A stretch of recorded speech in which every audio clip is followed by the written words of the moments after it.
मेरे पास बहुत सारे क्वेश्चंस आते हैं इसको लेकर के कि किसी भी एग्जामिनेशन को वन अटेम्प्ट में क्वालिफाई कैसे करते हैं। तो हालांकि इस वीडियो के ऊपर बात करने से पहले मैं बता दूं कि आपके सामने 2025 में कुल मिलाकर के देखा जाए तो 10 लाख से ज़्यादा वैकेंसीज हमारे सामने इस बार होने वाली हैं।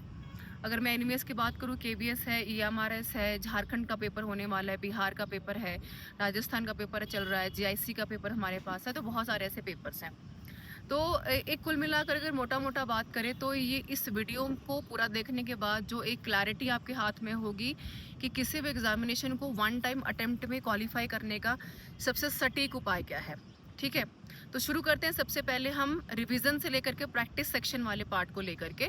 अगर आप टीजीटी के बेसिस पे या पीजीटी के बेसिस में पेपर भर रहे हैं तो जाहिर सी बात है कि आप उतना पढ़ चुके हैं जितना आप एक पेपर को क्वालिफाई करने के लिए कैपेबल हैं। लेकिन होता क्या कि कुछ की फैक्टर्स ऐसे होते हैं जो एग्जामिनेशन को क्वालिफाई करने के साथ साथ उसके नेचर को जानना बड़ा इंपॉर्टेंट है। तो नेचर को कैसे जानेंगे? नेचर से मेरा मतलब है कि पेपर आता कैसे है, पेपर को अटेम्प्ट कैसे करना है, कम टाइम में पेपर की जो क्वेश्चंस की क्लैरिटी होती है उसको कैसे हमें ग्रैप्स करना है।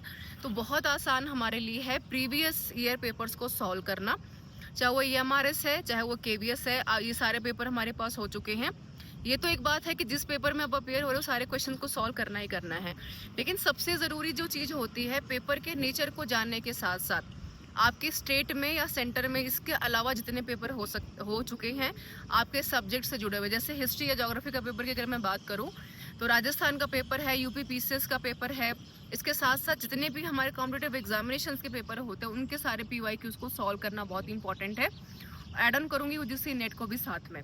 तो जितना भी ज़्यादा आप इसको प्रैक्टिस करेंगे और जितना ज़्यादा आप एग्जामिनेशन के नेचर को जान पाएंगे उतना ज़्यादा होगा आपको उसको समझना। और साथ में जो बिल्कुल नहीं आपको छोड़ना है वो आपका सिलेबस वाला सेक्शन। सिलेबस को पकड़ के रखिए, टेबल के ऊपर रखिए, ताकि आपको हमेशा दिमाग में रहे कि आपको कितना, कब और किस तरीके से पढ़ना है, ताकि बहुत कम टाइम में आप मैक्सिमम प्रैक्टिस करके अपने पेपर को क्वालिफाई कर पाएँ। ये बहुत ज़्यादा ज़रूरी है किसी भी एग्जामिनेशन को फर्स्ट अटेम्प्ट में क्वालिफाई करने का। जो ये कहते हैं कि भाई आप 1 महीना पढ़ के 2 महीने में पेपर क्वालिफाई कर सकते हैं, तो यही एक सटीक तरीका होता है जिसको आप मिनिमम टाइम में मैक्सिमम प्रैक्टिस करके पेपर के नेचर को समझें और उसको क्वालिफाई करें। इसके साथ साथ यूट्यूब के ऊपर आप देखिए बीट द कंपटीशन पे मोर ओवर 500 ऐसी वीडियोस हैं, या फाइल सेक्शन की अगर मैं बात करूँ टेलीग्राम पे तो ऐसी बहुत सारी ऐसी वीडियोस हैं जो कि आपको एग्जामिनेशन को क्वालिफाई कराने में आपकी मदद करने वाला है। और कंसिस्टेंसी इज़ द की, जिसको कि आपको नहीं छोड़ना है। ऐसा नहीं होता है कि आप 4 दिन पढ़ रहे हैं 2 दिन नहीं पढ़ रहे हैं।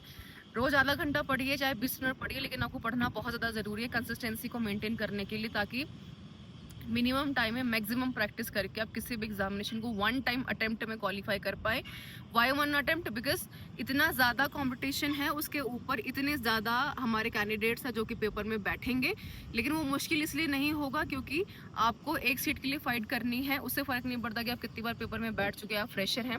ये काफ़ी हद तक इम्पोर्टेंट होगा। फिर भी कोई कमेंट रह गया हो तो कमेंट करके ज़रूर पूछिएगा और डिस्क्रिप्शन बॉक्स में, ताकि आपके सारे सवालों का जवाब मैं दे पाऊँ। Thank you so much for being with me.